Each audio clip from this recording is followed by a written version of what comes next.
father's family name being Philip, and my Christian name, Philip, my infant tongue could make of both names nothing longer or more explicit than Pip. So I called myself Pip, and came to be called Pip.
Keep still, you little devil, or I'll cut your throat. No, sir, no.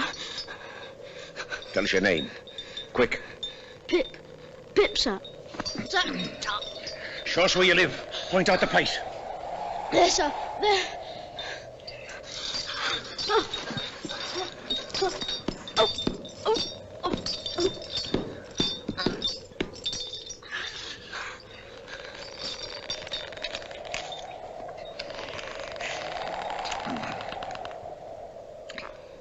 Now, where's your mother?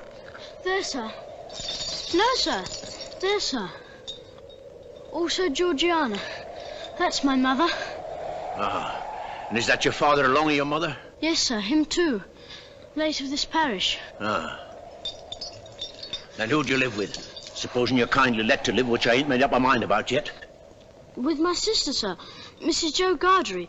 Wife of Joe Gargery the blacksmith. Blacksmith, eh? Now look at here. Do you know what a file is? Yes, sir. Do you know what whittles is? Yes, sir. Food, sir. Then you get me a file and you get me whittles, or I'll have your heart and liver out. If you'll kindly let me keep upright, sir, perhaps I shouldn't be sick and perhaps I could attend more.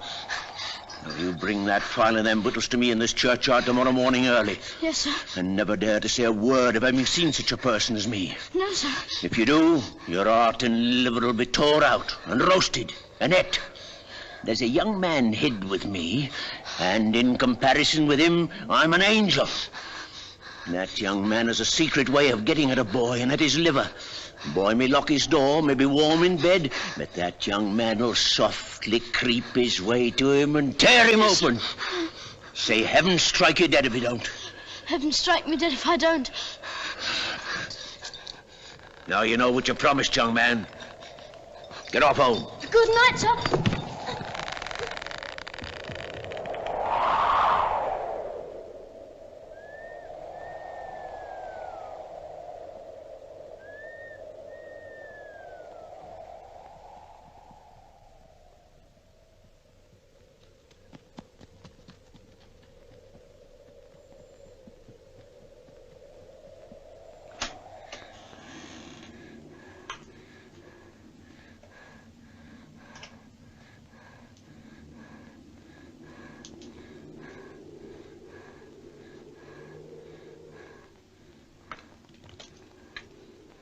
Hello, Joe. Mrs. Joe's been out a dozen times looking for you, Pip. She's out again now, making it a baker's dozen. She? And what's worse, she's got Tickler with her, Pip. She got up, she made a grab at Tickler, and she rampaged out, Pip. She rampaged out. She's a-coming. Get behind the door, old chap, and get the towel betwixt you. You young... Get out!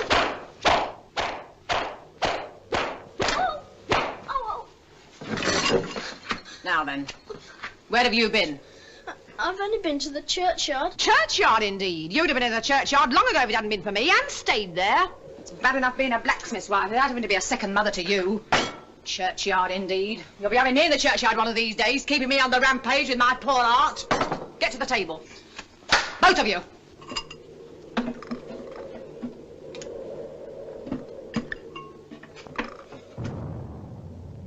Listen. Was that great guns, Joe? Yes, there's another convict off. What does that mean?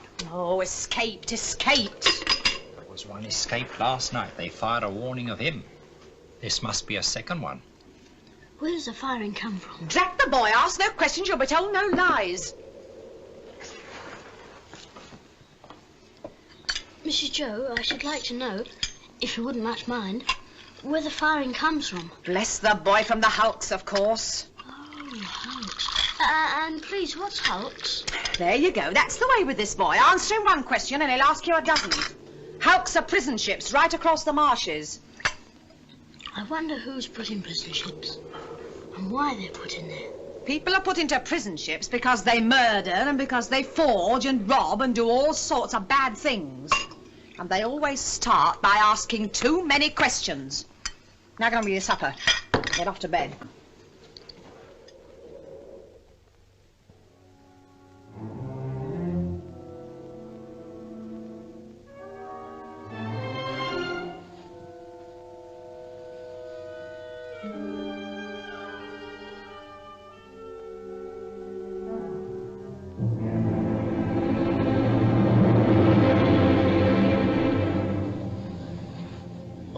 May be warm in bed. He may pull the clothes over his head, but that young man will softly creep his way to him and tear him open.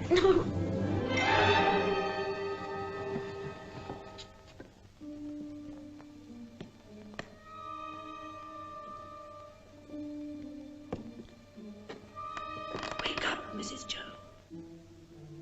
Wake up.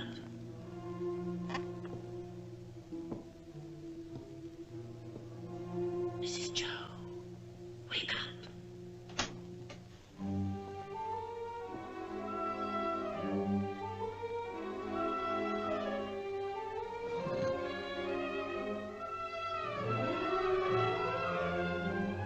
You're a thief, Pip.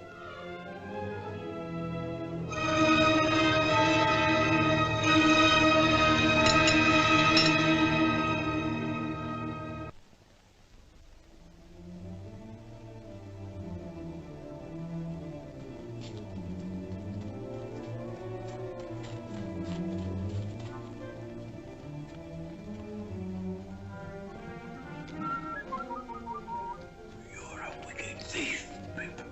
You'll be sent to the hulks.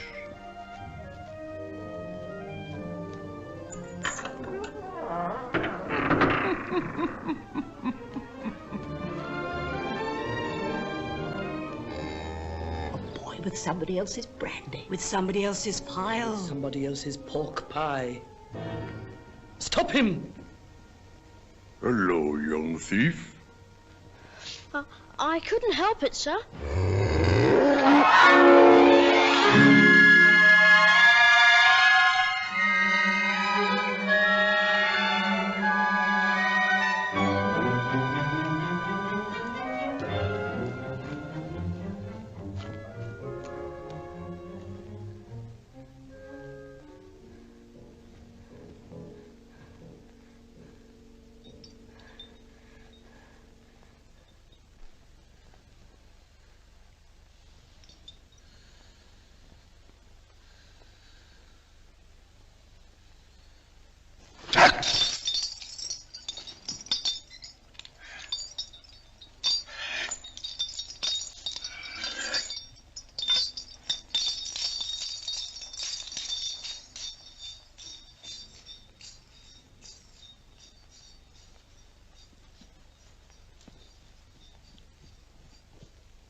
Sir?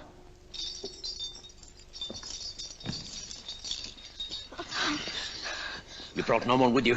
No, sir. Now give no one the word to follow you? No, sir. What's in the bottle, boy?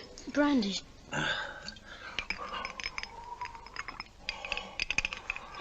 think you've got the ague, sir. Oh, I'm much of your opinion, boy.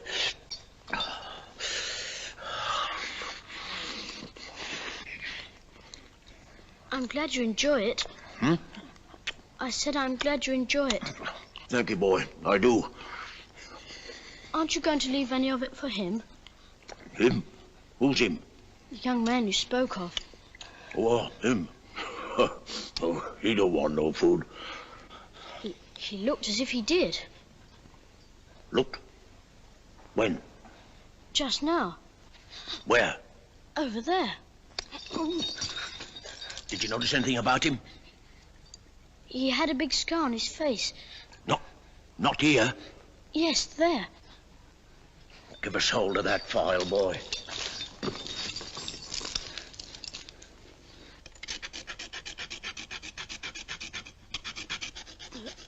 If you're not wanting me, sir, we have company for dinner, and my sister will be up early. Thank you, boy, thank you.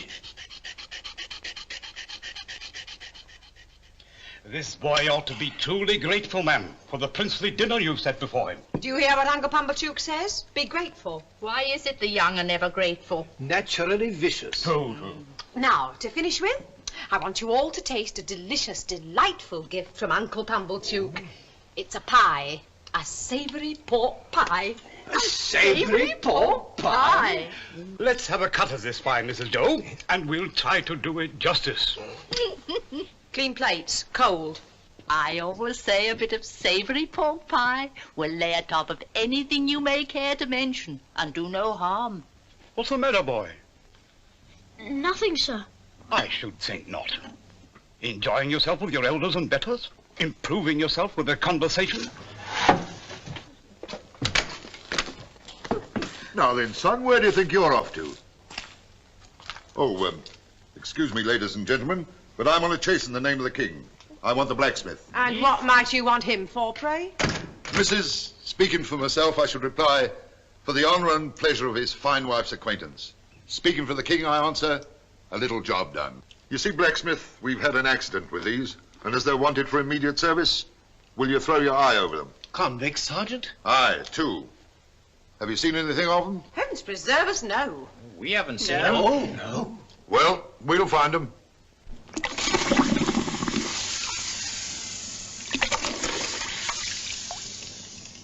Platoon, fall in. Platoon, prepare, shoulder up. Left hand. Platoon, march.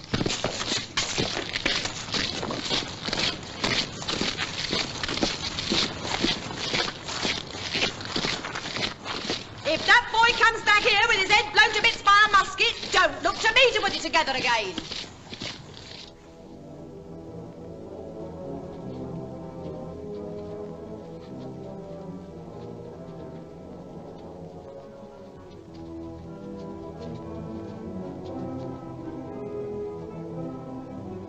I hope we don't find them, Joe. I'd give a shilling if they had come round, Pip. Come on.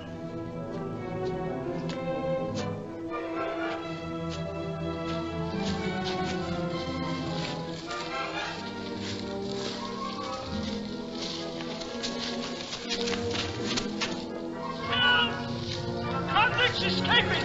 Come on! Help! This way! Help! Convicts escaping! This way! This way! Help! Help! Convicts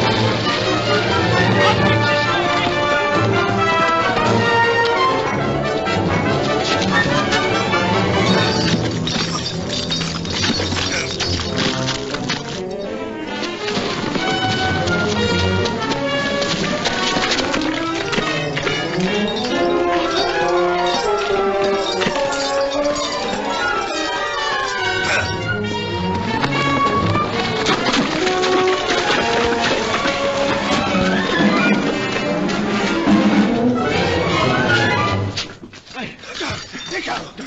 Don't forget, I took him. I give him up to you. Don't forget that. He tried to murder me. Me tried to murder him? I kept him from getting off these marshes. I could have got clear. Then I discovered he was here. I let him go free to make a fool of me again. Let me go. Make ready. Present. Fire.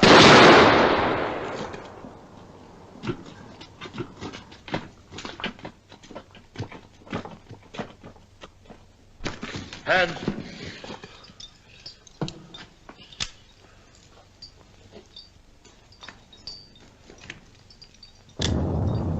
You're expected on board. Come on. Light those torches.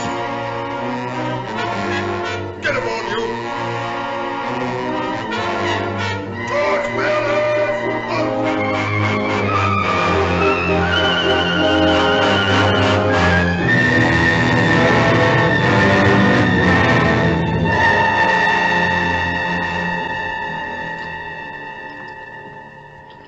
I wish to say something respecting this escape. It may prevent some persons laying under suspicion along me. What is it? I took some food from the blacksmith near the village, over yonder. It was a dram of liquor and a pie. You happen to have missed such an article as a pie, blacksmith? Well, my wife did the very moment you came in. Oh, so you're the blacksmith, are you? Then I'm sorry to say I've eat your pie. Oh, you're welcome to it as far as ever it were mine. We don't know what you've done, but we wouldn't have you starved to death for it, poor miserable fellow creature, would us, Pip? Give way, you. Now stop there.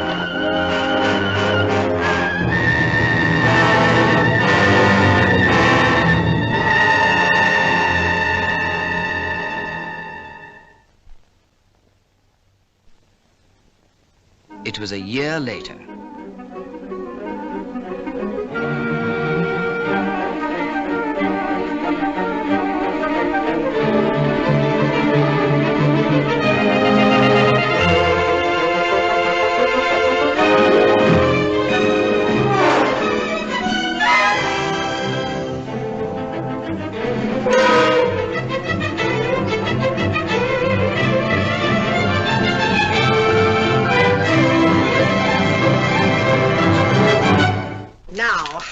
If that boy ain't grateful this day, he never will be. But it's only to be hoped he won't be pampered. Not by Miss Havisham, ma'am. She knows better. Do you know who Miss Havisham is? Yes. Who? She's the strange lady in the large house. But she's mad, ain't she? She may be mad, but she's rich enough to make the boy's fortune. She wants him to go and play there. And he'd better play there, or else I'll work him. Well, wonder how she comes to know our Pip. Oh, Laura mussy me. Here I stand talking to me on moon calves, and Uncle Pumblechook waiting, and that boy grimed with dirt from the crown of his head to the soles of his feet. Oh.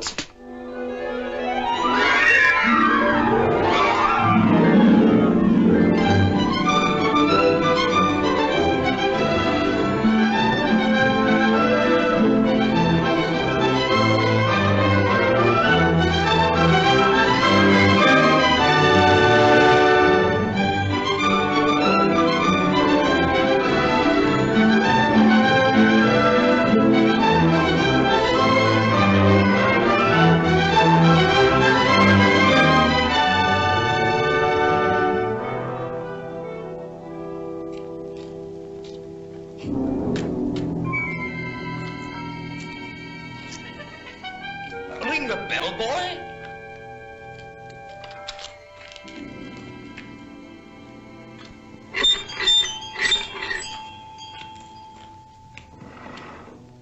What name? Pumblechook. Quite right. Can you read the time, boy? Yes, sir. 3:15. Punctual to the minute. Let it be a lesson to you.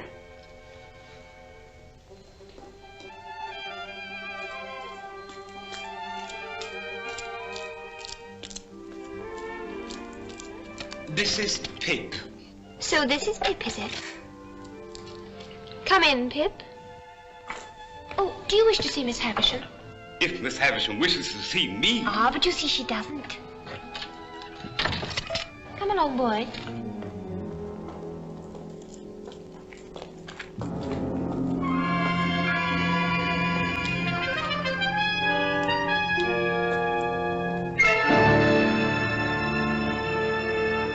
Your clock stopped, miss. It should say 3:15. Don't loiter, boy.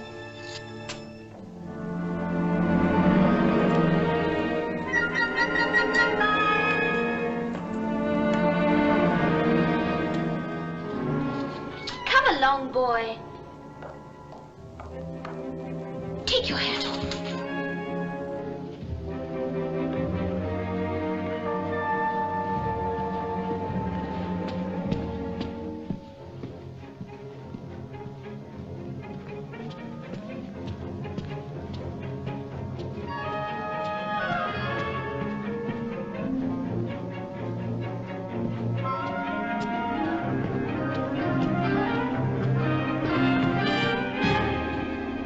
This door, boy.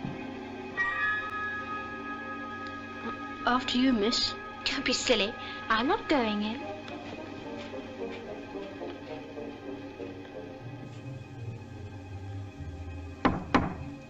Come in.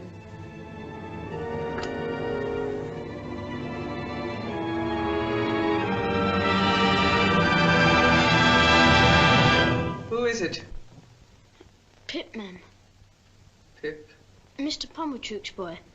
Come to play. Come nearer. Let me look at you.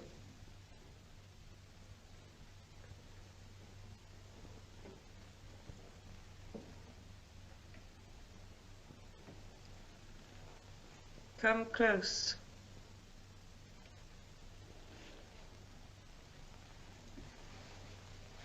Look at me. You're not afraid of a woman who has never seen the sun since you were born. No. Do you know what I touch? Here? Your heart. Broken.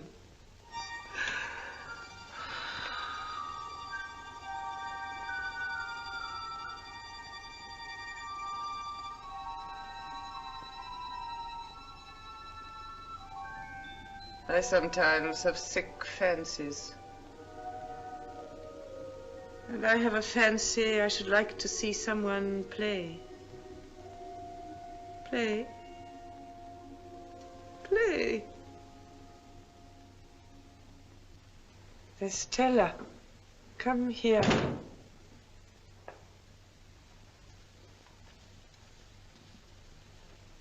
Your own, one day, my dear. And you will use it well. Let me see you play cards with this boy. With this boy? But he is a common labouring boy. And look at his boots. Well, you can break his heart. What do you play, boy? Only begging my neighbour, miss. Beggar him. 4 for the ace. 1 for a jack. He calls the knaves jacks, this boy. And what coarse hands he has. You stupid, clumsy, labouring boy. She says many hard things of you. But you say nothing of her. What do you think of her? I don't like to say. Tell me in my ear. I think she's very proud. Anything else? I think she's very pretty. Anything else? I think she's very insulting. Anything else? I think I should like to go home now. And never see her again, though she is so pretty. I'm not sure that I wouldn't like to see her again, but I think I'd like to go home now. You shall go home soon. Play the game out. Wait here, boy.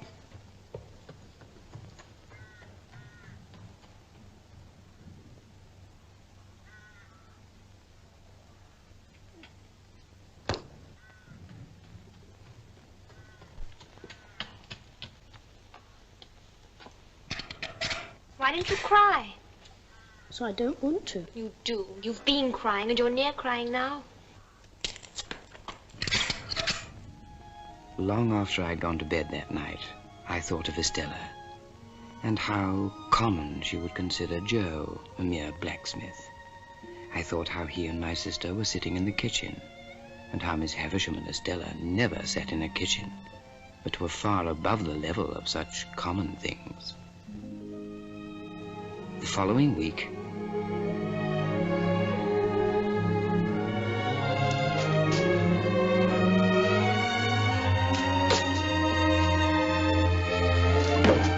Come this way today, boy.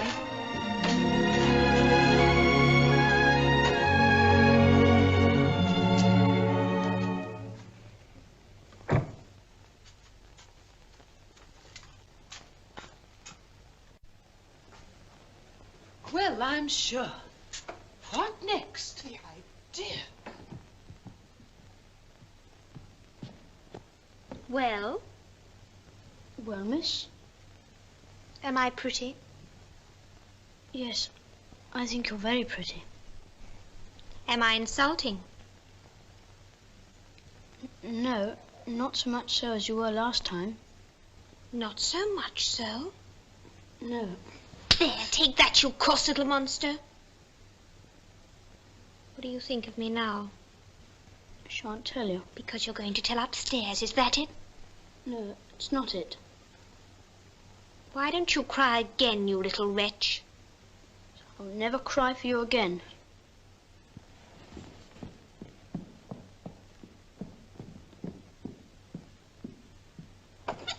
In there, boy.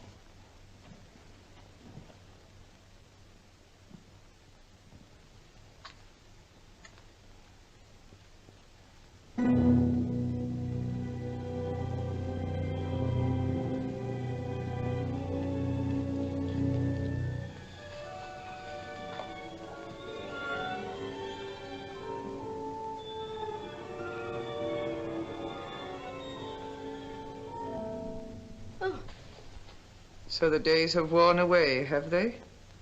Yes, ma'am. Today's... There. I know nothing of days of the week, nothing of weeks of the year. Do you know what that is? There? I can't guess what it is, ma'am. It's a great cake. A bride cake. Mine. On this day of the year, long before you were born, this heap of decay was brought here. It and I have worn away together. Mice have gnawed at it, and sharper teeth than teeth of mice have gnawed at me. There. Walk me. Walk me, walk me.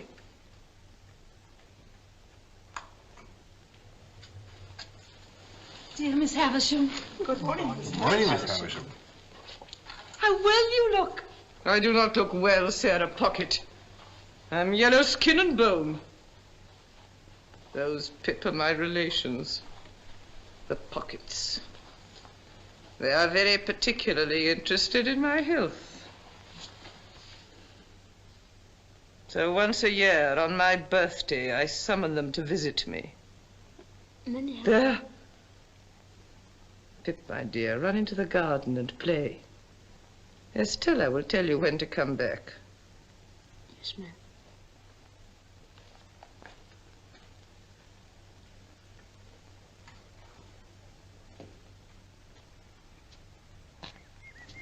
Hello, young fellow. Hello. Who gave you leave to prowl about? Mrs. Stella. Come on, fight. Oh, stop a minute there. I ought to give you a reason for fighting, too. There it is. Come on. Are you satisfied with the ground? Quite satisfied, thank you. Good.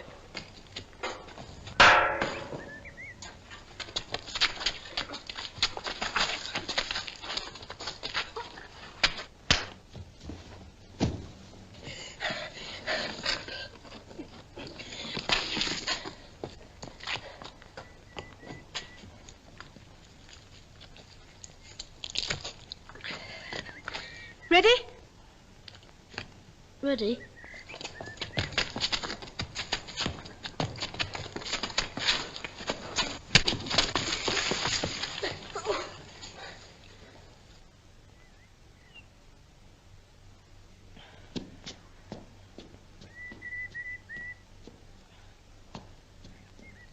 That means you've won.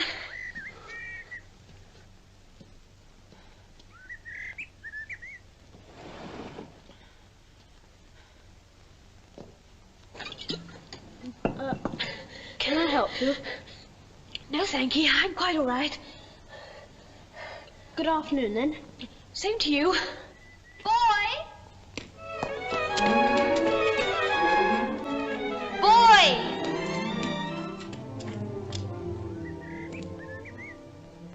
Yes, miss?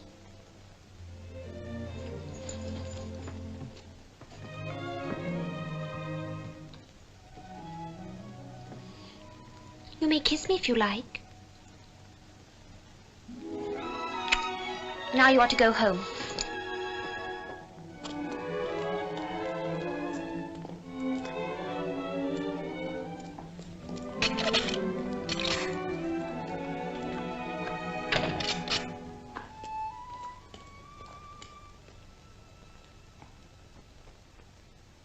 Three months later, my sister became ill and was laid to rest in the churchyard on the marshes.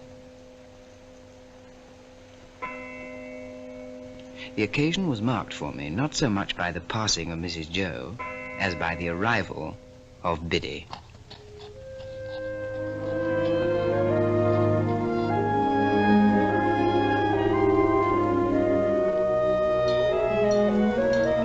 Very soon she became a trusted friend to both of us and a blessing to the household. Biddy, I want you to help me. Don't I help you, Pip? Oh, yes. You help me a lot with my letters and figures. But this is a secret. Oh? What is it? Biddy. Yes? Biddy, I want to be a gentleman. A gentleman? Oh, I wouldn't if I was you, Pip. I don't think it would answer. Biddy, I have a particular reason for wanting to be a gentleman. Well, you know best, Pip, but don't you think you're happy as you are? I'm not happy as I am. I'm coarse and common. Coarse and common, are you, Pip? Who said so? Beautiful young lady at Miss Havisham's. And I want to be a gentleman on her account.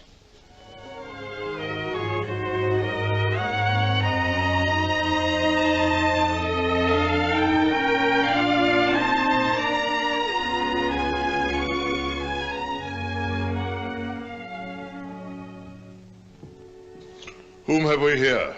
A boy. Boy of the neighborhood, eh? Yes, sir. How do you come here? Miss Havisham sent for me, sir. Well, behave yourself.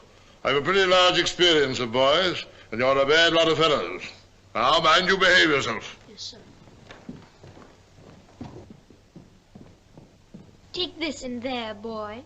Yes, miss. From this moment, I entered upon the regular occupation of pushing Miss Havisham in her chair. As we began to be more used to one another, Miss Havisham talked more to me and asked me such questions as what I'd learnt and what I was going to be. Estella was always there and always let me in and out, but never told me I might kiss her again. Sometimes she would coldly tolerate me, and other times she told me energetically, I hate you. My admiration of her knew no bounds, and scarce a night went by without my falling asleep with the image of her pretty face before my eyes. One day,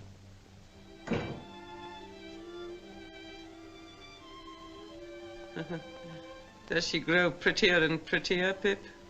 Yes, Miss Havisham. There, there. That's all till next time. Miss Havisham, I can't come next time. This is sad news, Pip. Why not? Tomorrow's my birthday. I'm 14. Oh, and you start your apprenticeship with a blacksmith, do you not? Yes, Miss Havisham. Why so glum, Pip? Are you not excited by your new venture?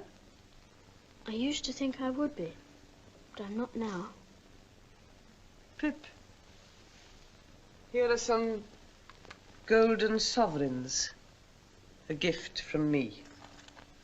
Thank you, Miss Havisham. Do with them what you please. You've earned them well. Thank you.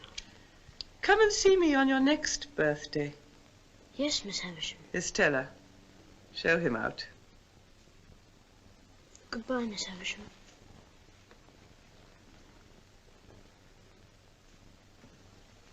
Goodbye, Pip.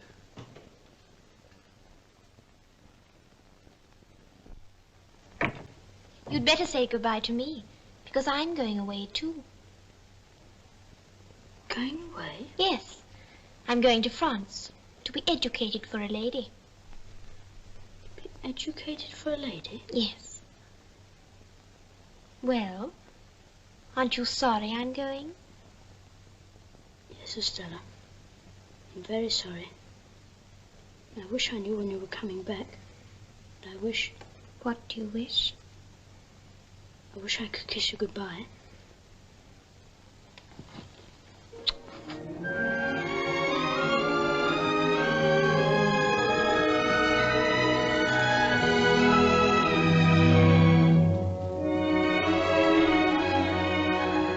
My boyhood had ended, and my life as a blacksmith began. It was in the 6th year of my apprenticeship, and it was a Friday night.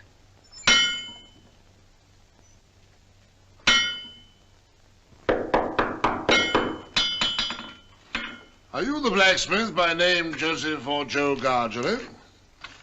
Yes, sir. Have you an apprentice commonly known as Pip? Is he here? I'm Pip, sir. Ah. So you are Pip? Yes, sir. My name is Jaggers. I'm a lawyer in London. I wish to have a private conference with you two. We'd better go into the house. Now, Joseph Gargery, I am the bearer of an offer to relieve you of this young fellow, your apprentice. You would not object to cancel his apprenticeship for his own good, at his own request? You would want nothing for so doing? Heaven forbid I should want anything for not standing in Pip's way. Very well, then. I come now to this young fellow.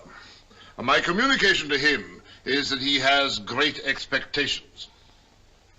I am instructed to communicate to him that he will come into a handsome property. Further, that it is the desire of the present possessor of that property that he shall be immediately removed from his present sphere of life and from this place and be brought up as befits a young gentleman of great expectations. Now, Mr. Pip, you are to understand first that it is at the request of the person from whom I take my instructions that you always bear the name of Pip. If you have any objection, now is the time to mention it. I have no objection. I should think not, indeed.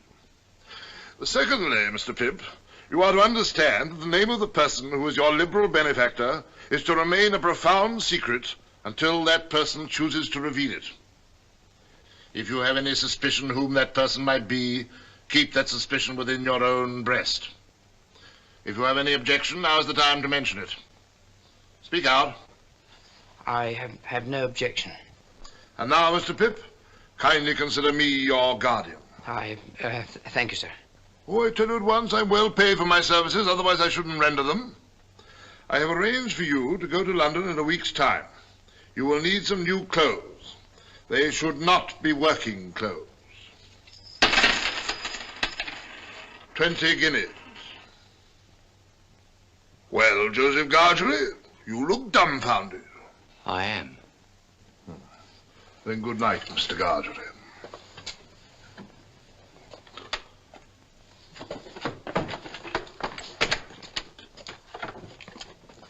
Good night, Pip. Good night, sir.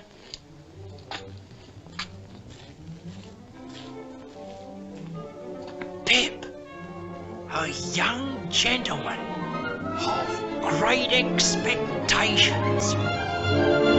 Biddy! Biddy!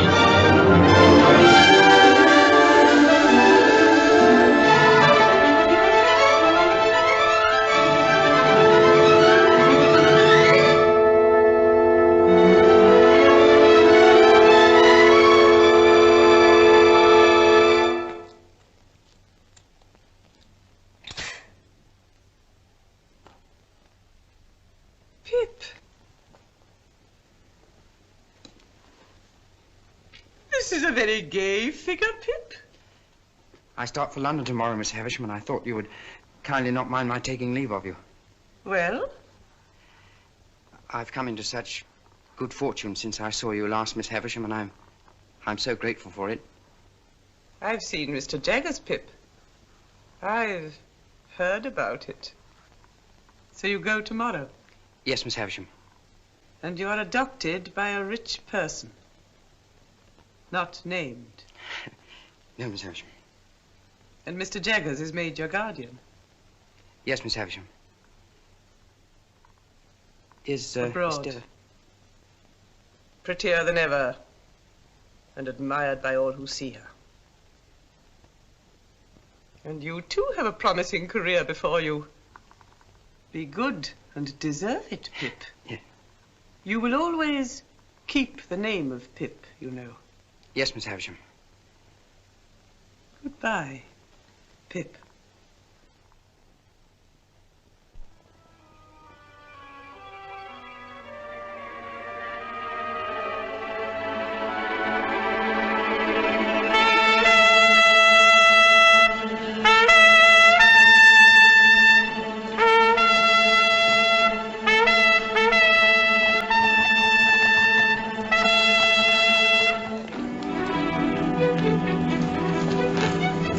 Well, bye, Joe. God bless you, dear old Pip. God bless you. Bye, Biddy. Goodbye, Pip.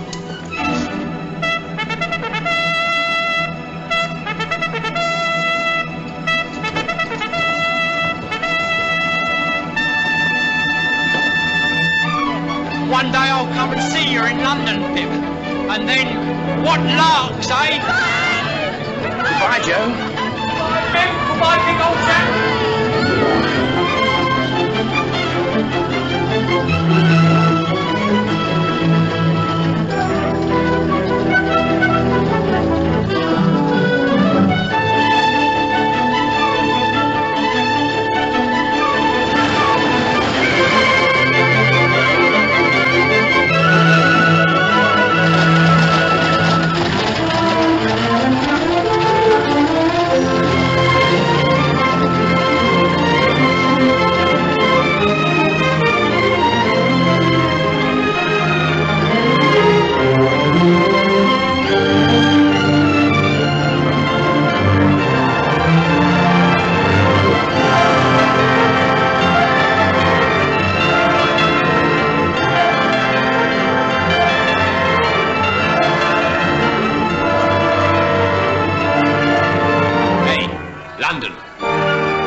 Excuse me, please. Is Mr. Jaggers at home? He is not. He's in court at present.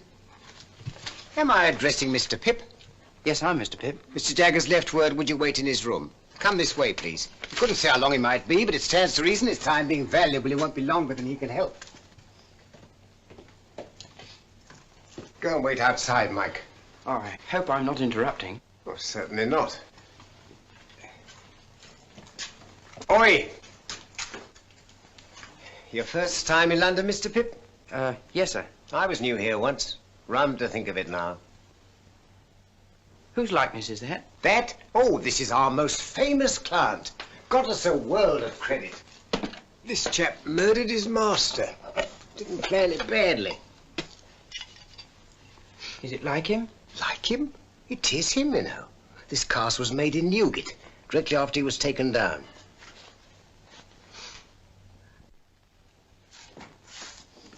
Oh, your man comes on this afternoon. Have you got the witness? Yes, Mr. Jaggers. Wait here. Mr. Pip's here. Good. Ah, so you've arrived safely, Mr. Pip. Good morning. Good morning, Mr. Jaggers. Now, we can soon settle you. Wemmick, Mr. Pip's file. Wemmick here will conduct you to a Mr. Herbert Pocket's rooms in Barnard's Inn, where you will live. Oh, sit down, Mr. Pip, sit down. Mr. Pocket will be able to give you a good lead as to the places in London with which you shall become acquainted. I take it that is agreeable? Yes, Mr. Jaggers. Next, money. Your allowance will be £250 per annum, which means that you will draw from Wemmick here the sum of £62, 10 shillings per quarter.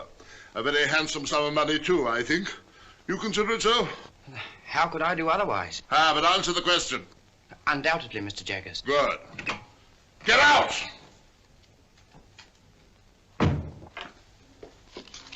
Now, here is a list of the tradespeople with whom you may run up an account. Wemmick, take Mr. Pip round to Barnard's Inn. Yes, sir. I shall check the bills and pull you up if I find you getting on too well. Of course, you'll go wrong somehow, yes, but that's no fault of mine. Goodbye and good luck, Mr. Pip. Mike! Mr. Wemmick, I don't quite know what to make of Mr. Jaggers. Oh, we don't mean that you should know what to make of him. Deep, that's what he is. As Australia. Who was that he shouted at so fiercely in the office? Oh, that was his housekeeper, name of Molly. He got her off on a murder charge. Murder? Isn't he frightened of having her about? Not him. When you come to see us again, take a good look at her. Shall I see anything very uncommon? You'll see a wild beast tamed. Keep your eye on it.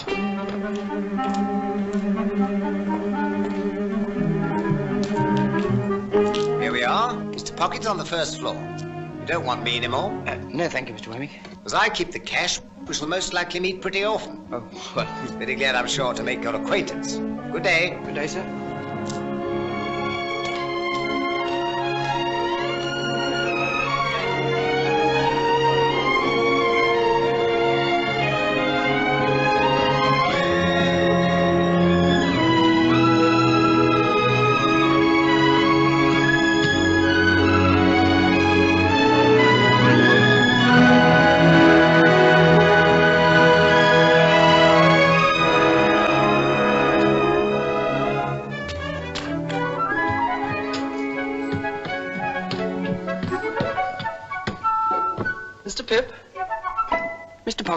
Oh, dear me, I'm extremely sorry. But the fact is, I've been out on your account, for I thought, coming from the country, you might like a little fruit. And I went to Covent Garden Market to get it good. Well, thank you. It's very nice of you. Can I take the parcels? It sticks, you know.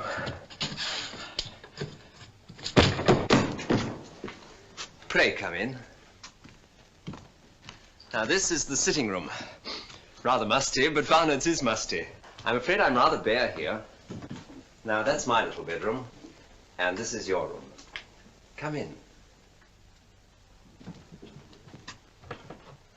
Oh, it's very nice. The furniture's specially hired for the occasion. Oh, I hope that... Dear me, I beg your pardon. You're holding the fruit all this time. I feel quite ashamed. You'll be very quiet here, and we shall be alone together. But I dare say we shan't fight. Fight? Fight? I knew I'd seen you somewhere before. You're the pale young gentleman from Miss Havisham's. Bless me, and you are the prowling boy. The idea of it's being you. Well, the idea of it's being you. I hope you've forgiven me for having knocked you about so. Oh, of course. You hadn't come into your good fortune at that time, had you? No. I was rather on the lookout for a good fortune then. Indeed? If Miss Havisham had taken a liking to me, I suppose I should have been provided for. But perhaps even I should have been engaged to Estella. But I didn't care much for it. She's a tartar. Who? Miss Havisham? I don't say no to that, but I meant Estella. You know she was adopted and brought up by Miss Havisham to wreak revenge on all the male sex. Wreak revenge on all the male sex? What revenge? Heavens, Mr. Pip, I thought you knew. No. Dear me, it's quite a story and should be saved till dinner time. Shall I take your stick? Oh, thank you. And your hat. Oh.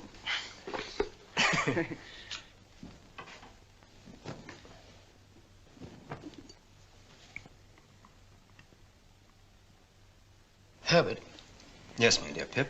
As I've been brought up a blacksmith, I'd take it as a great kindness if you'd give me a hint when I go wrong in my manners. With pleasure, though. I should guess you'd need very few hints. Thank you very much. Now, please tell me more of Miss Havisham. Ah, yes, Miss Havisham. But let me introduce the topic by pointing out that in London it's not the custom to put the knife in the mouth, for fear of accidents. It's scarcely worth mentioning, only it's as well to do as other people do. I must apologize. Thank Not you at all, very much. I'm sure. Now, Miss Havisham was an heiress, and as you may well suppose, was looked upon as a great match. Well, one day there appeared upon the scene a certain man. I never saw him, for this was 25 years ago. He pursued her closely and professed to be devoted to her, and there's no doubt that she fell passionately in love with him, which brings me to the cruel part of the story. Merely breaking off to remark, my dear Pip, that it's not usually considered necessary to fill the mouth to its utmost capacity. Oh, very sorry. I was so interested. Not at all, I'm sure. The marriage day was arranged, the wedding dresses were bought, the wedding guests were invited. The day came, but not the bridegroom. He wrote a letter. Which she received when she was dressing for her marriage at 20 minutes to 9. Exactly. So that was why she stopped the clocks. Yes. And when she'd recovered from a bad illness, she laid the whole place waste, as you've seen it, and has never since looked upon the light of day. Herbert, you said that Estella was not related to Miss Havisham, but only adopted. When adopted? There's always been an Estella since I've heard of a Miss Havisham. I know no more. So, Pip, all I know of Miss Havisham, you know. Well, let's change to brighter prospects. Let's drink to London. And a very happy future. To London. And a very happy future.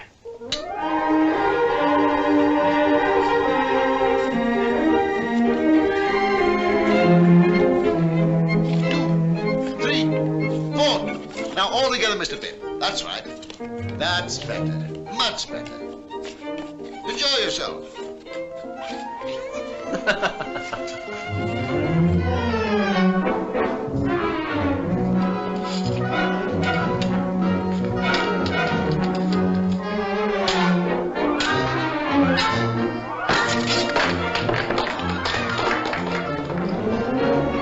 Ready? Ready.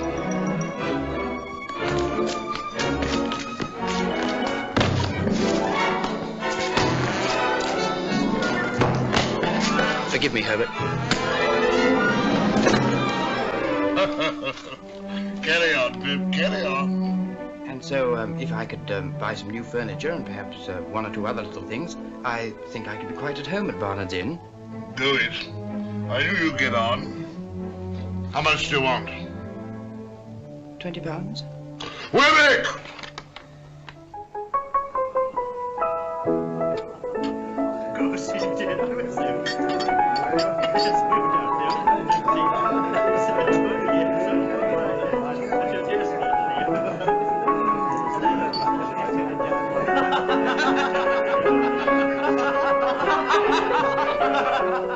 Well, Pip, I should say you were at home.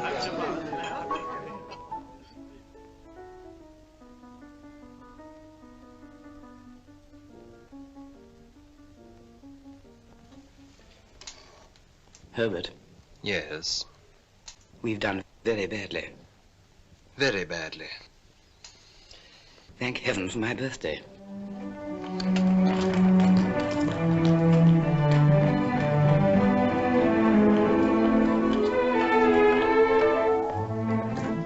Good morning, Mr. Pip. Morning. Good morning, Mr. Pip. Good morning. Congratulations, Mr. Pip. Thank you, Mr. Wemmick. Come in. Mr. Pip, sir. Come in. 21, eh, Pip? I must call you Mr. Pip today. Congratulations, Mr. Pip. Thank you, Mr. Jaggers. Sit down.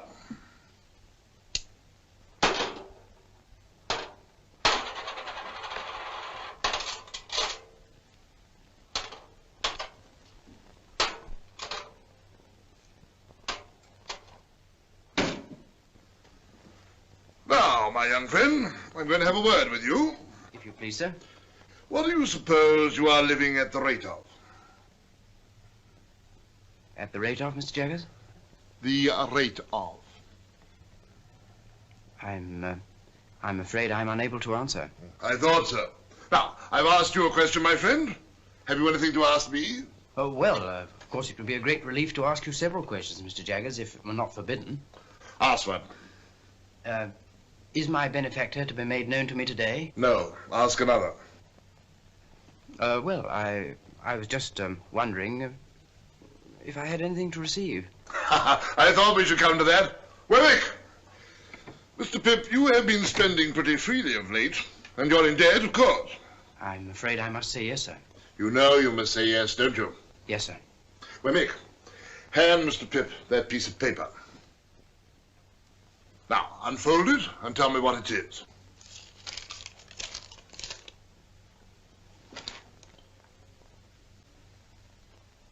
This is a banknote for £500. That is a banknote for £500. And at the rate of that handsome sum of money per annum, and at no higher rate, you are to live until your benefactor appears. Will it still be years hence, Mr. Jaggers? When that person discloses, you and that person will settle your own affairs. My part in the business will cease. That's all I have to say. Wemmick, show Mr. Pip out. Thank you, Mr. Jaggers. My dear Mr. Pip, Mr. Gargery is going to London and would be glad if you are agreeable to be allowed to see you. He will call Tuesday morning at 9 o'clock. We talk of you in the kitchen every night and wonder what you are saying and doing. No more, dear Mr. Pip, from your ever obliged and affectionate servant, Biddy. As I watched Joe that Tuesday morning, dressed grotesquely in a new suit, let me confess that if I could have kept him away by paying money, I certainly would have paid money. In trying to become a gentleman, I had succeeded in becoming a snob.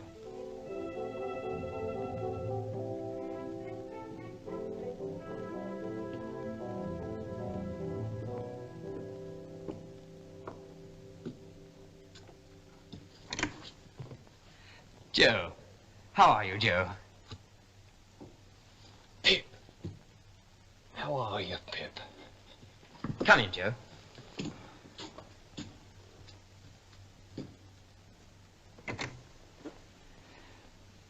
Well, Joe, I am glad to see you. Pip, dear old chap, you've growed and you've swelled, and you gentlefolk has to be sure you're an honour to your king and country. And you, Joe, look wonderfully well. Give me your hat.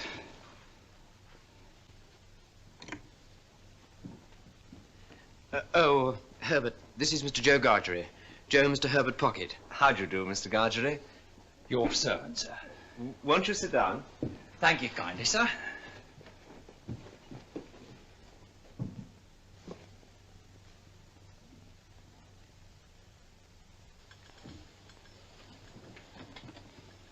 Will you take tea or coffee, Mr. Gargery?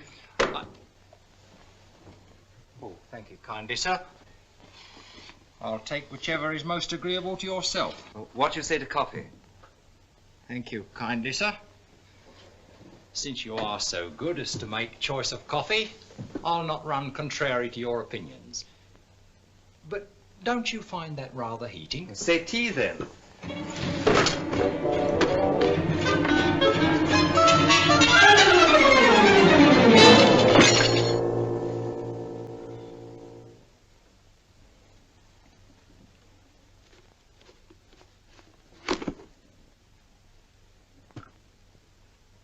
Pip, if Mr. Gargery will excuse me, I will go down to the porter's lodge to fetch the morning's letters. Thank you kindly, sir. Us two being now alone, sir. Joe, how can you call me sir? Us two being now alone, Pip, I will mention what have led to me having the present honour. Miss Havisham have recently sent for me. Miss Havisham, Joe? Would you tell Mr. Pip, she said, that I wish to see him at once, for I have something most particular to disclose to him. I see. Well, I have now concluded, sir, and Pip, I wish you ever well and ever prospering to a greater and greater height. But you're not going now, Joe. Yes, I am. Well, you'll be coming back to dinner. Oh, no, Pip, old chap. You and me is not two figures to be together in London. I'm wrong in these clothes, Pip. I'm wrong out of the forge and out of the kitchen off the marshes. But, Joe... You won't find half so much fault with me if you think of me as Joe the blacksmith. And so, God bless you, dear old Pip. old chap. God bless you.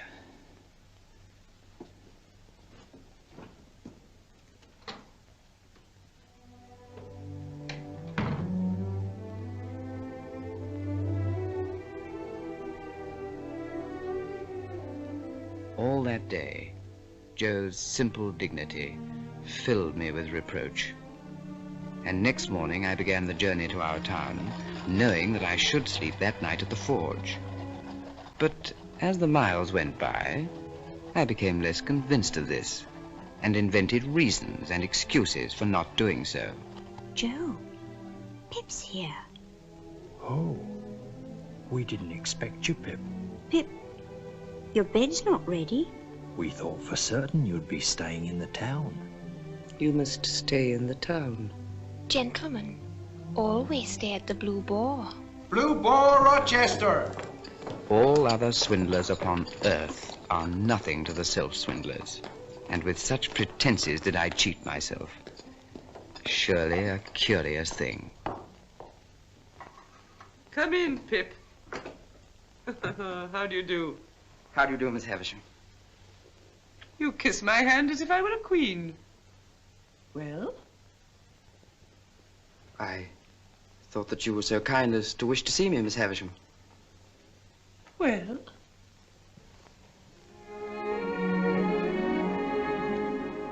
Estella.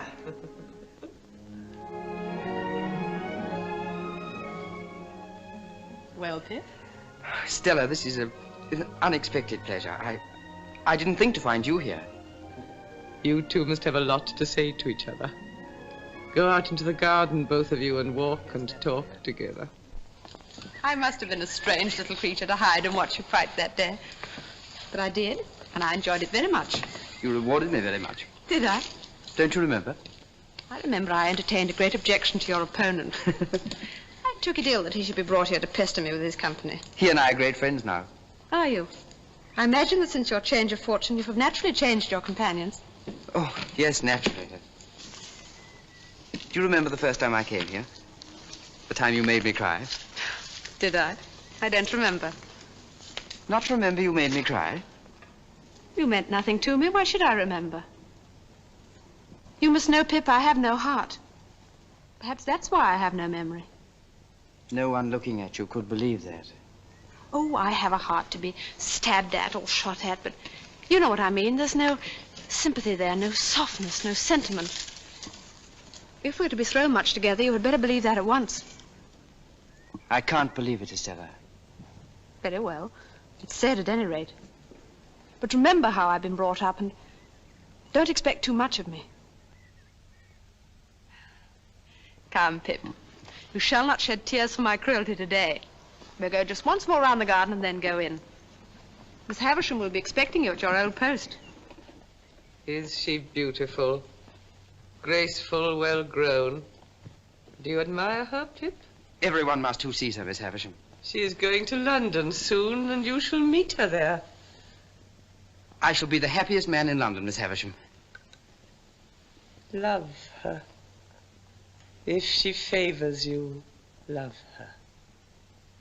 If she tears your heart to pieces, love her.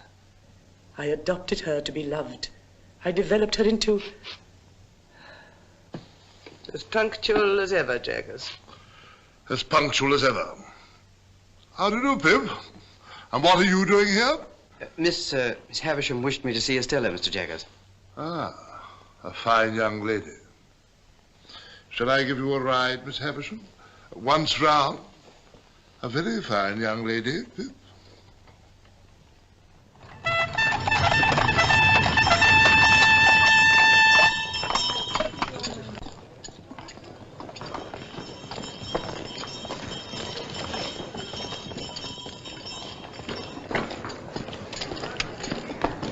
Estella.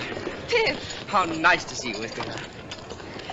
My lesson from Miss Havisham is this. There are two Richmonds, one in Surrey and one in Yorkshire. Mine is the Surrey Richmond.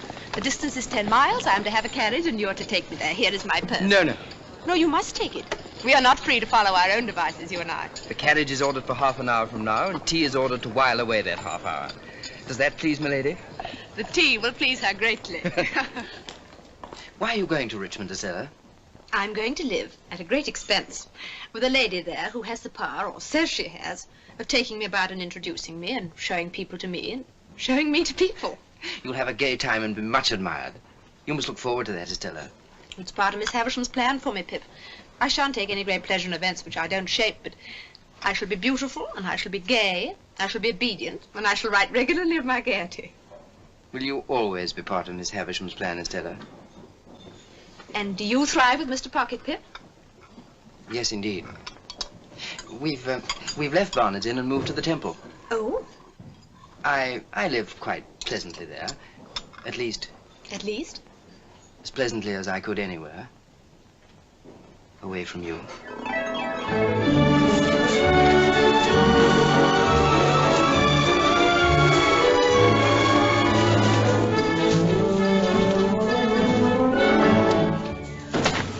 All through that summer, I saw a great deal of Estella, and I was very happy, until I realized, somewhat uncomfortably, that she had many admirers. It was not until the winter that fate threw her in the way of Bentley Drummle.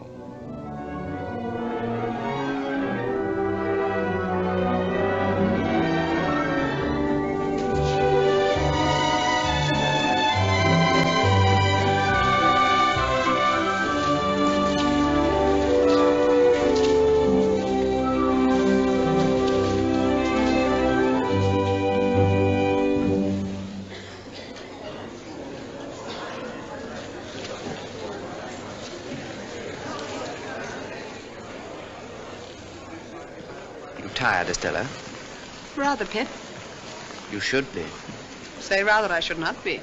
I still have my letter to Miss Havisham to write before I go to bed. Recounting tonight's triumph? Surely a very poor one, Estella. I don't know what you mean. I didn't know there'd been any. My lords, ladies, and gentlemen, This is our dance, Estella. pray take your places for the next dance.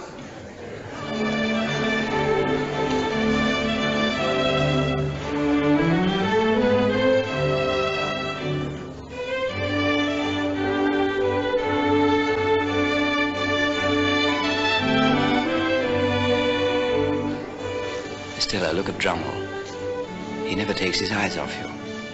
Why should I look at him? Is there anything in Drummle I need to look at? That's what I want to ask you. He's been hovering about you for weeks. Moths and all sorts of ugly creatures hover about a lighted candle. Can the candle help it? My lords, ladies, and gentlemen, pray take your partners for the Spanish polka.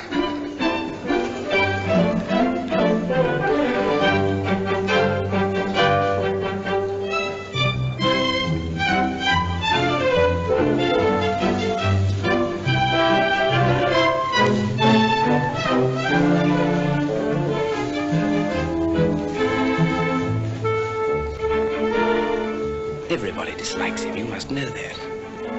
There's nothing to recommend him but money and a ridiculous row of addle-headed ancestors. It makes me wretched to see you encourage him. Does it?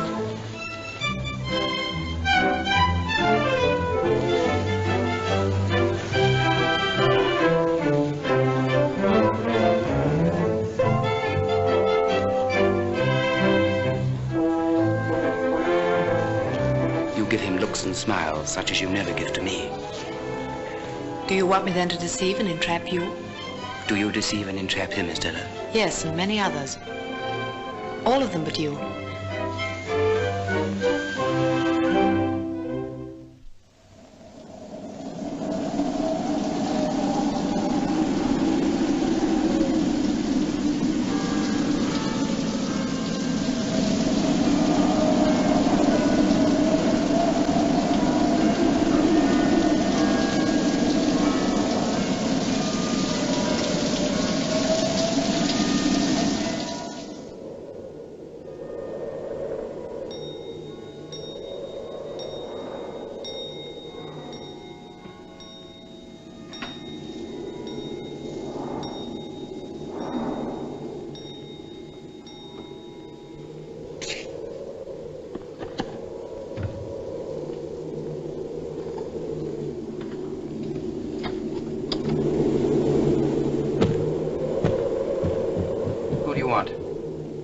Mr. Pip. I'm Mr. Pip. What's your business? My business?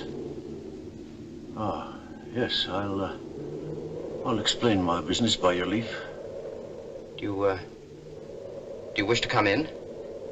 Yes, I wish to come in, Master.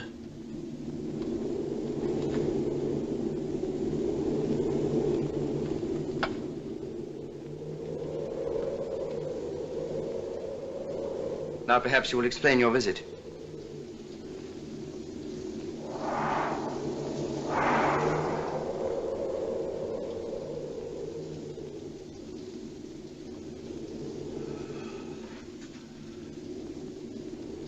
It's disappointing to a man after having looked forward so distant and come so far. Oh, but you're not to blame for that. What do you mean? I'll speak in half a minute. Give me half a minute, please.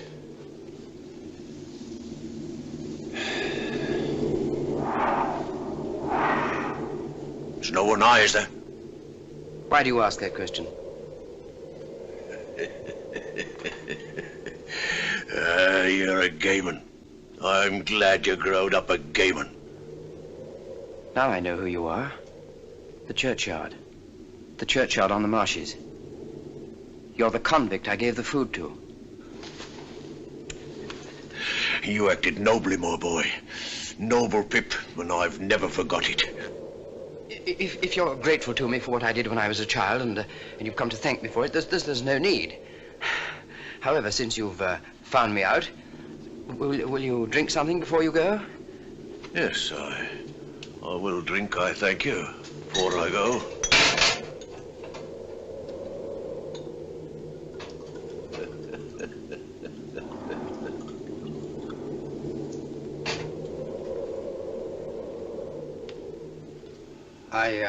I hope you won't think that I spoke harshly to you just now. I had no intention of doing it, and I'm very sorry for it if I did. I wish you well and happy.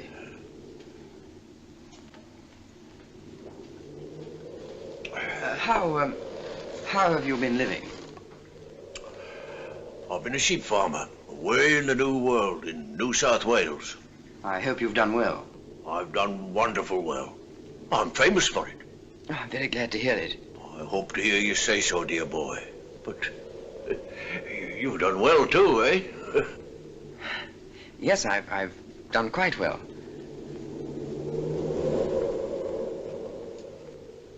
May I make so bold as to ask how you've done well since you and me was out in those lone, shivering marshes? How? Ah. Yes, I've been chosen to succeed to some property. Might me a varmint ask what property? I don't know. Might me a varmint ask whose property? I don't know. Could I make a guess, I wonder, at your income since you come of age? As to the first figure now. 5?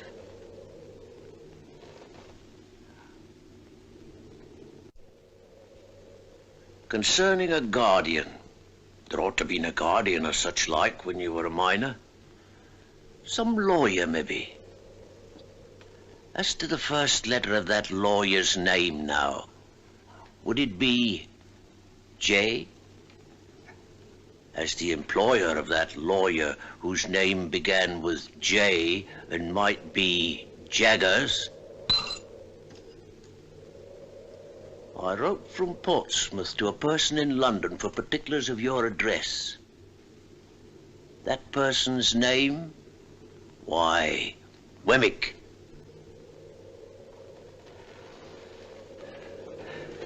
Yes, Pip, dear boy, I made a gentleman of you. It was me what done it. I swore that time that as sure as I earned a guinea, that guinea would go to you.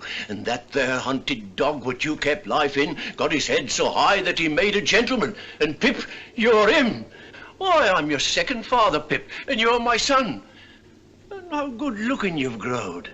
Ah, there's a pair of bright eyes somewhere, eh? Isn't there a pair of bright eyes what you love the thoughts of? They shall be yourn, dear boy, if money can buy 'em. But didn't you never think it might be me? No, never. Well, you see, it was me. And single-handed. Never a soul in it but me own self and Mr. Jaggers. Was there no one else? No, who else should there be? Well, where are you going to put me, dear boy? Put? Oh, to sleep. Who's that? Don't be alarmed. It's Mr. Pocket, who shares these rooms with me. Phew! What a night! Hello. Herbert, something very strange has happened. This is a visitor of mine. Take it in your right hand. Say, strike me dead on the spot if I split in any way, whatever. Strike me dead on the spot if I split in any way, whatever. Kiss it. Do as he says, Herbert.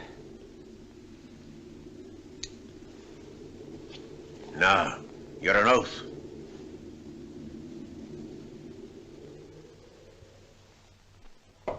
Come in. You can go now, Molly. Now, Pip, be careful. I will, sir. Don't commit yourself. Don't commit anyone. You understand me? Anyone. Mr. Jaggers, Don't tell me anything. I don't want to know anything. I'm not curious. I merely want to assure myself that what I've been told is true. Did you say told or informed? Told would seem to imply verbal communication. You can't have verbal communication with a man in New South Wales, you know. I will say informed, sir. Good. I've been informed by a person named Abel Magwitch that he is the benefactor so long unknown to me. That is the man in New South Wales. And only he. And only he.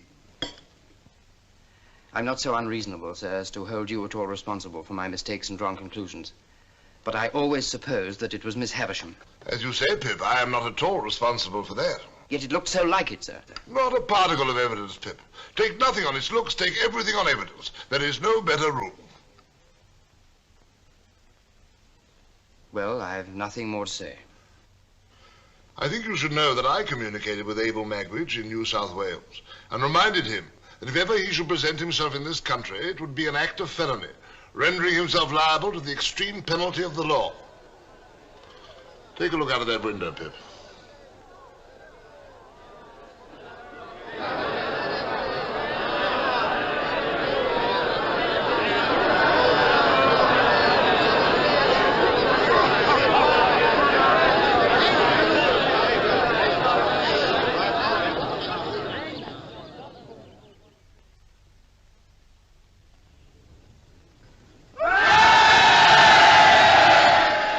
Sort of thing happens every day. Magwitch has enemies here who would not hesitate to inform on him. I see. But he has guided himself by my caution, no doubt. No doubt. If you'll excuse me, sir.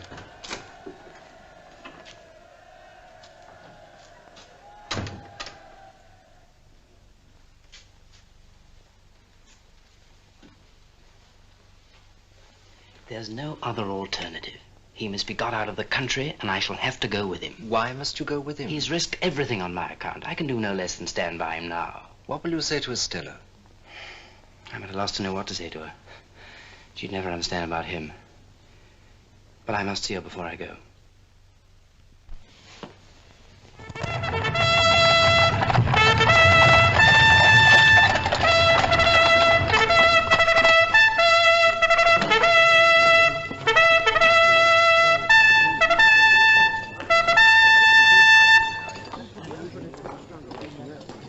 Just come down? Yes. Beastly place, your part of the country, I think. I'm going out for a ride in the saddle. I mean to explore those marshes for amusement. Out of the way villages there, they tell me. Curious little public houses and smithies and that. Mr. Drommel, I didn't seek this conversation. I don't find it a very agreeable one. I'm sure you don't. But don't lose your temper.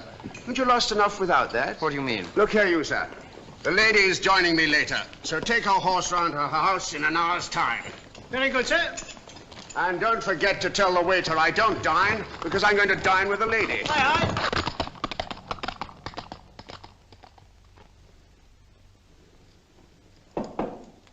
Come in. What wind blows you here, Pip?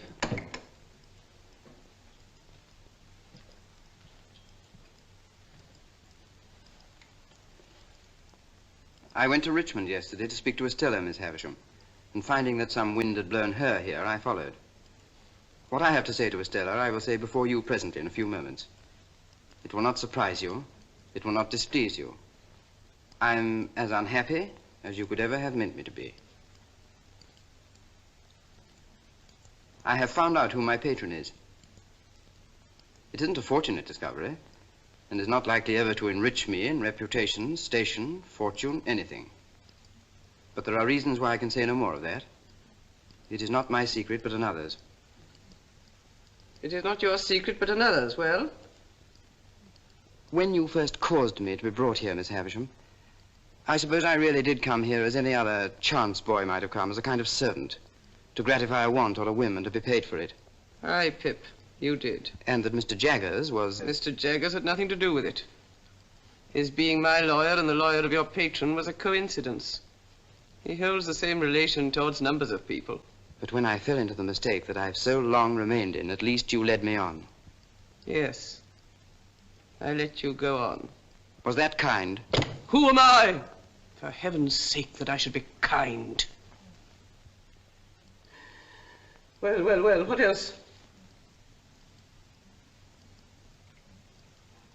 Estella, I should have said this sooner, but for my long mistake, which led me to believe that Miss Havisham meant us for one another.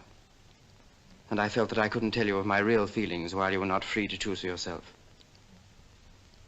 But now I have to go away. And I must say it before I go. I love you, Estella. I've loved you ever since I first saw you in this house. Pip, I tried to warn you not to love me, but you wouldn't be warned, for you thought I didn't mean it. Isn't it true that Bentley Drummel is in town here and pursuing you? Quite true. That you encourage him and ride out with him, and that he dines with you this very day? Quite true. How can you fling yourself at such a man? Should I rather fling myself at you, Pip, who would sense at once that I bring nothing to you? But you cannot love him, Estella. What have I always told you? Do you still think, in spite of it, that I don't mean what I say? Estella, you would never marry him.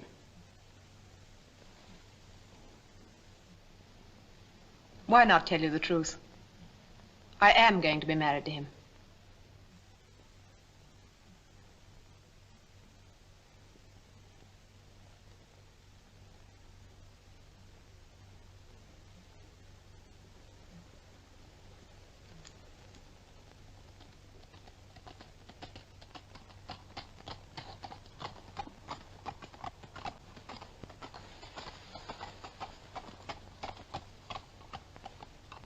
Come, Pip. Don't be afraid of my being a blessing to him. I shall not be that. Here is my hand. Let us part on this. You'll get me out of your thoughts in a week.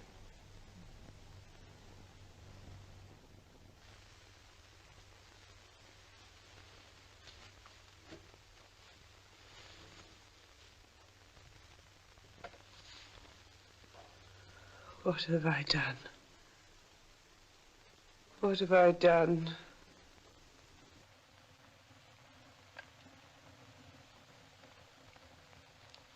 If you mean what have you done to me, Miss Havisham, let me answer. Estella has been part of my existence ever since I first came here, the rough, common boy whose heart she wounded even then. She has been the embodiment of every graceful fancy that my mind has ever known. To the last hour of my life, she cannot choose but remain part of my character, part of the little good in me, part of the evil.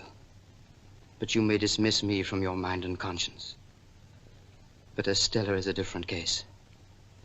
And if you can ever undo any scrap of what you've done amiss, in keeping part of her right nature away from her, it will be better to do that than to bemoan the past through 100 years.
Late that evening, I left the room with the long table for the last time and started on my way back to London.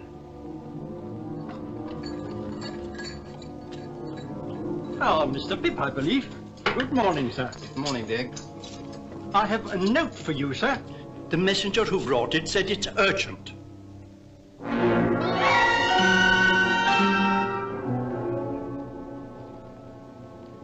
Get me a cab off the stand, Dick. Yes, sir.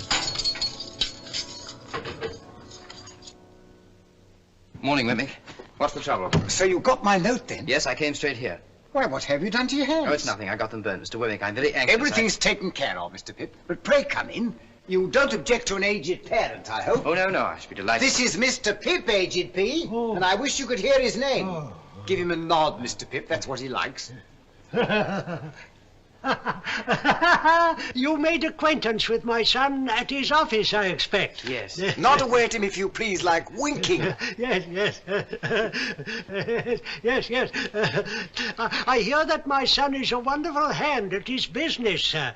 Yes. You're as proud of me as Punch, ain't you, aged P? There's a nod for you. There's another one for you.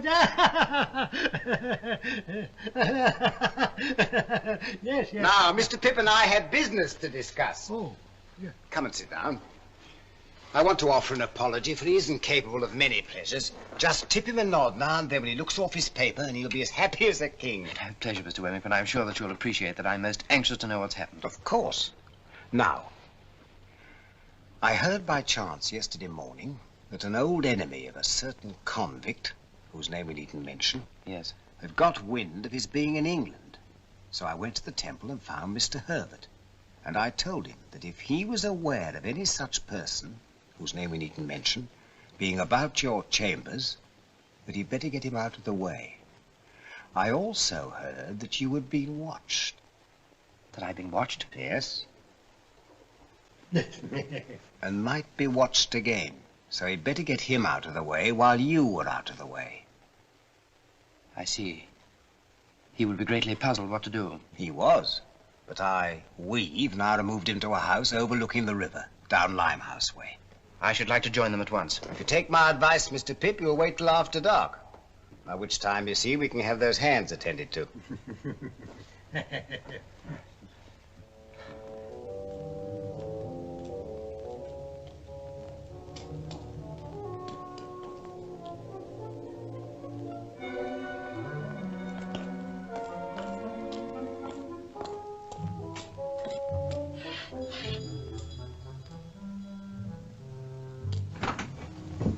Good evening, ma'am. Good evening, sir. Thank you, Mrs. Wimpole, and you can send up our supper, if you will. Very good, sir. How is he? All's well.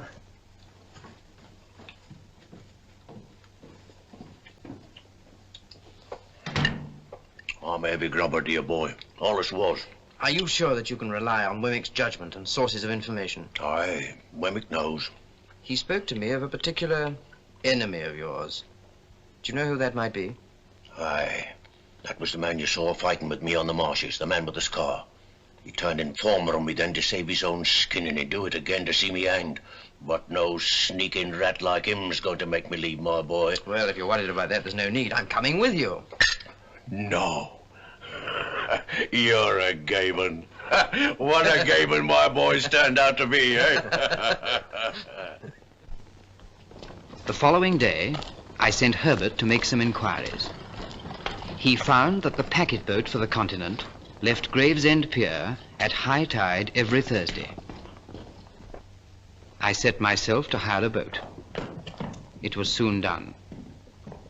I couldn't get rid of the notion of being watched, and how many undesigning persons I suspected of watching me, it would be hard to calculate.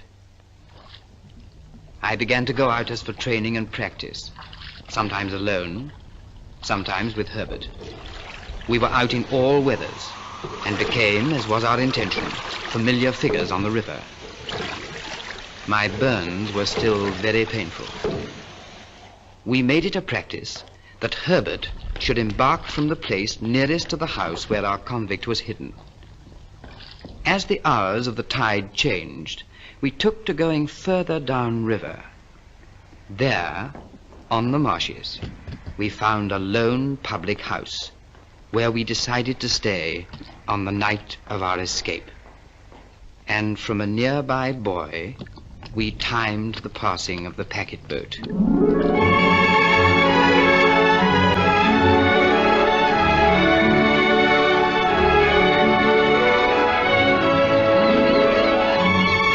We chose this spot carefully. It was just above the point where the steamer picked up the river pilot. The river pilot. Our river pilot.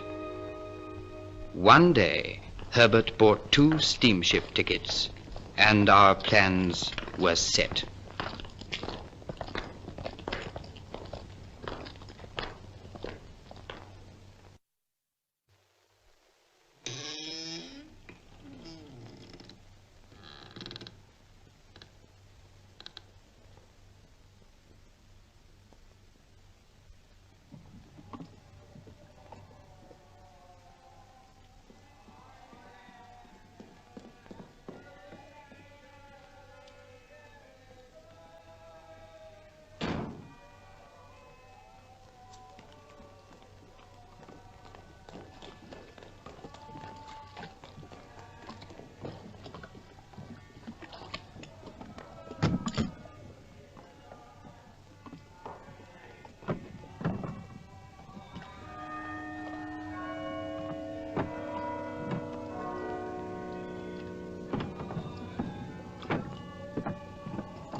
Boat ahoy!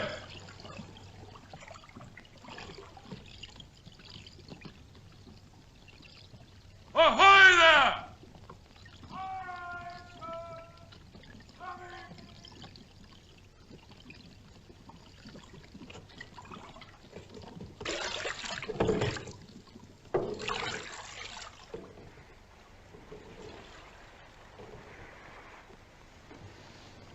Tell me something. What, dear boy? What I did for you as a child was such a small thing. Why have you done so much for me? I had a child of my own once, Pip. A little girl who I loved and lost. What happened to her? I don't know. It's a dark part of my life, dear boy. Ain't worth telling.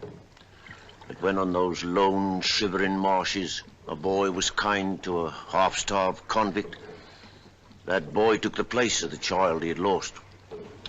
Pull on your left.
comes.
You have an escaped convict there. That's the man in the stern.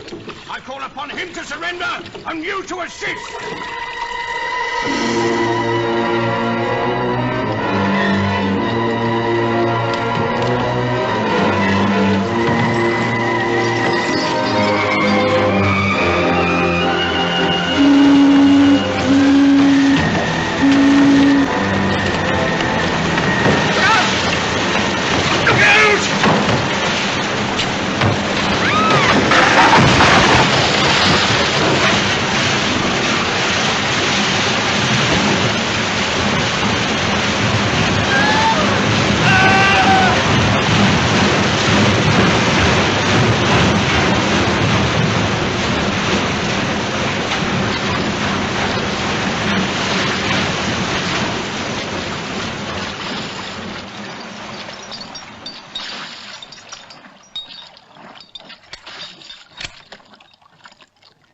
I'll never forgive myself for this. I'm all right, dear boy. I'm content to have seen my boy and to take my chance. Jaggers will help us. He'll get you off all right. Prisoners at the bar. It is now my duty to pronounce the sentence demanded by the law.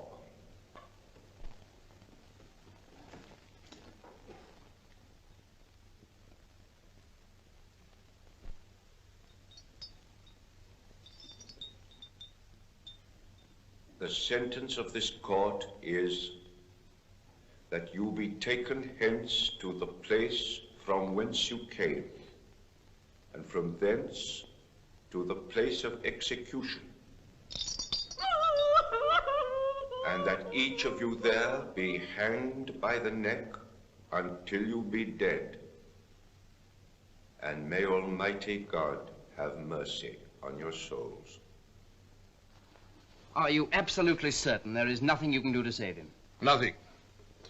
You realize, of course, that you no longer inherit his money. That will be claimed by the crown. The money's no interest to me. If you had been a blood relation, it might have been different. You are not a blood relation, so it is not different. You mean if he had a child, the money would go to the child? The money might go to the child. Mr. Jaggers, there was a child. So you think there was a child, do you? I know there was a child. And what's more, Mr. Jaggers, you know it. Sit down, Pip.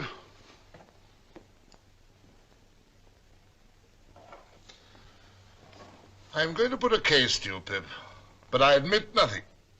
I understand. You admit nothing. Put the case that a woman is charged with murder. Put the case that this woman has a child whose father is a convict. I understand you perfectly. But that I make no admissions. But that you make no admissions. Now, Pip, Put the case that this woman's legal advisor knows an eccentric and very rich lady who is anxious to adopt a little girl. Do you understand, Pip? I understand, but I can hardly believe. Ring that bell, Mr. Pip.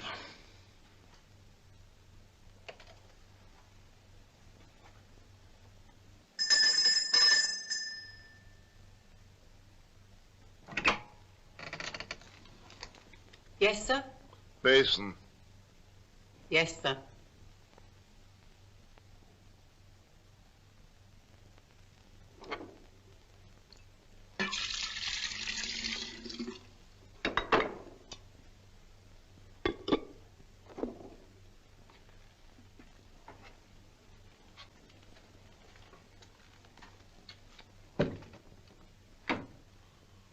Well, Pip?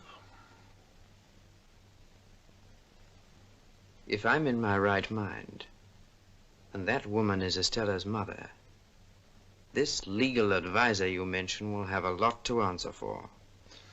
Now, Pip, put the case that this legal advisor has often seen children tried at the criminal bar.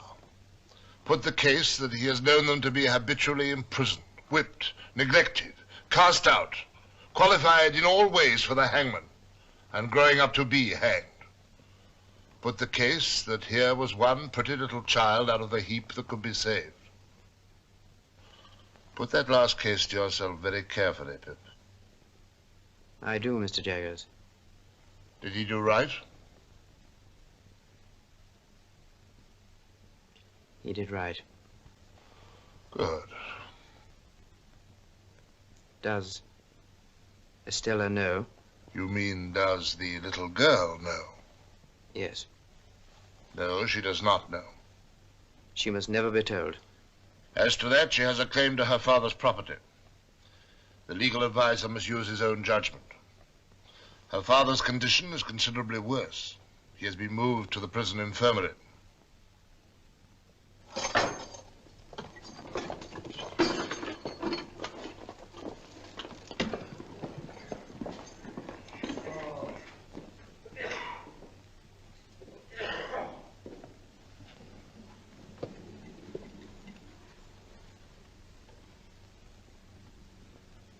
Dear boy,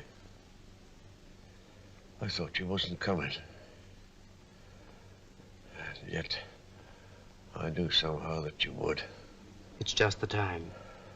I waited at the gate so as not to lose a moment of it. God bless you. You've never deserted me. And what's best of all is, you've been more comfortable along with me since I was under a dark cloud than when the sun shone. That's best of all. Are you in pain?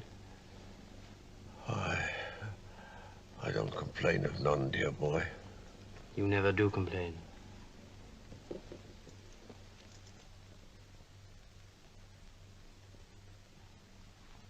You better stay.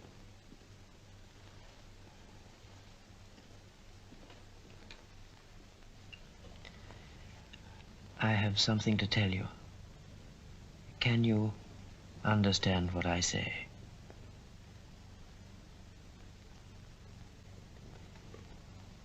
You had a child once, whom you loved and lost. She lived and found powerful friends. She is living now. She is a lady and very beautiful. And I love her.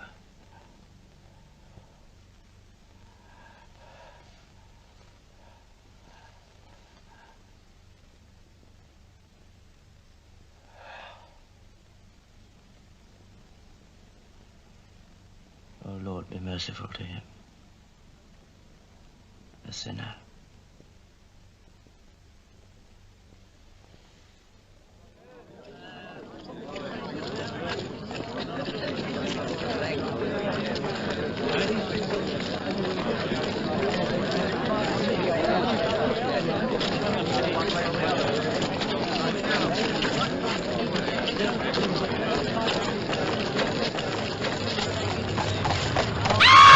Get out of the way, you fool!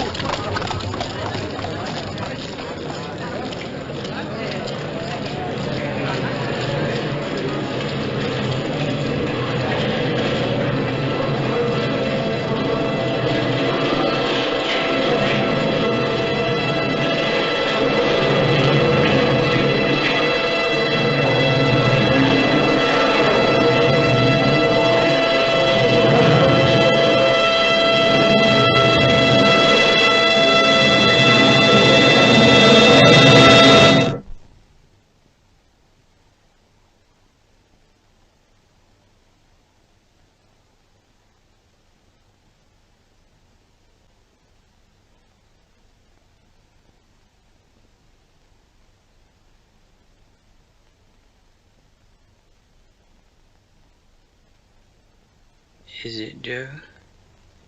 What's you dire, old chap? How long, Joe? Which you mean to say, Pip, how long have your illness lasted? Yes, Joe. Well, it's the end of April, Pip. Tomorrow's the 1st of May. Dear Joe, have you been here all the time? Oh, pretty nigh, old chap.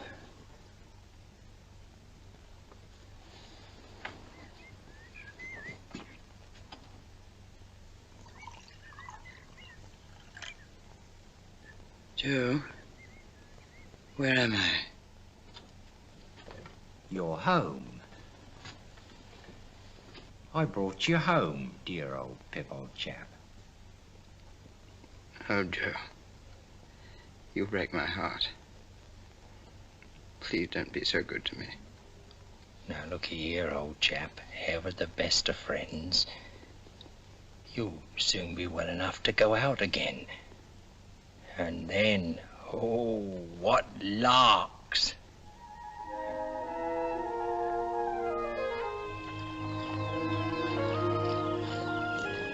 Billy, you have the best husband in the world. And Joe, you've the best wife in the world. Which I know, Pip, old chap, which I know. You'll be very happy. Which are our intention, Pip, old chap. And you'll have children. Which also are our intention, Pip, old chap. One day, Pip, you'll marry too. I don't think I shall, Biddy. Not now. Dear Pip, do you still fret for her? I think of her. But that poor dream, Biddy, has all gone by. All gone by. I knew as I said these words that I secretly intended to visit the old house that evening.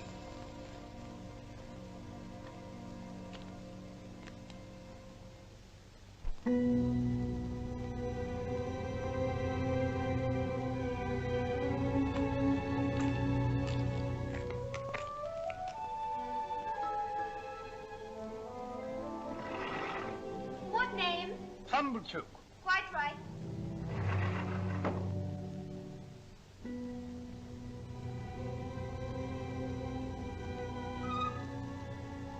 Come in, Pip.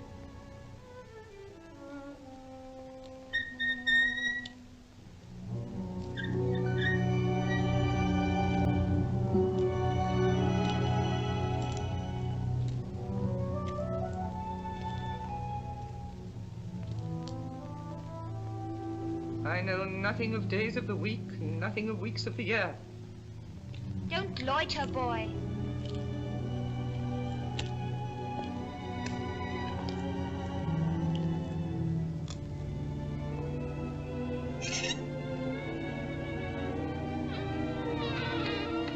Come along, boy.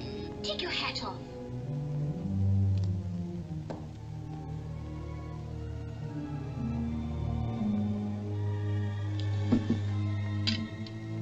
Whom have we here? A boy. A boy of the neighborhood, eh? But he is a common laboring boy. You can break his heart. This door, boy.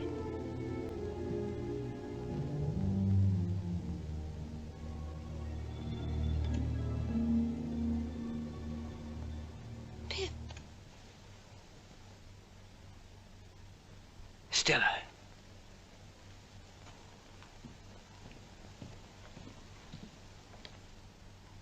Stella, what are you doing here? I thought you were in Paris with your husband. I have no husband, Pip. Have you not heard? I've been ill, Estella. I've heard nothing. When Mr. Jaggers disclosed to Bentley Drummle my true parentage, he no longer wished to have me for a wife. Well, Pip, why don't you laugh? You've every right to. I've no wish to laugh, Estella. I'm truly sorry. You've no need to pity me. It has simplified my life. There's now no need to sell the house. It is mine, and I shall live here. I shall like it here, Pip. Away from the world and all its complications.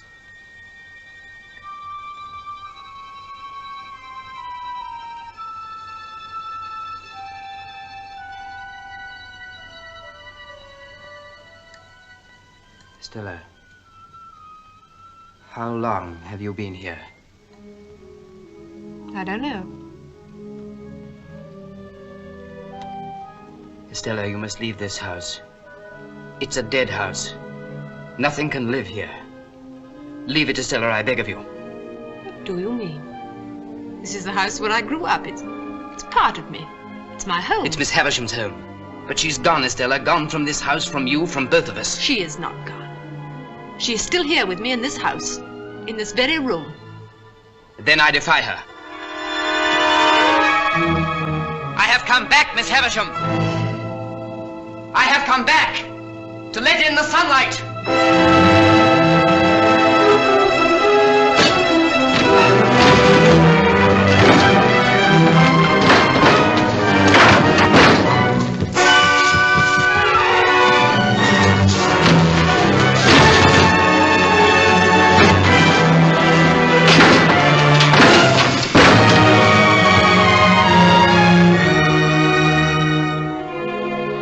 Estella, look! Nothing but dust and decay.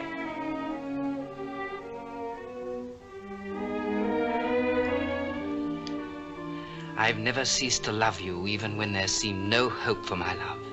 You're part of my existence, part of myself. Estella, come with me, out into the sunlight. Look at me. Pip, I'm afraid. Look at me.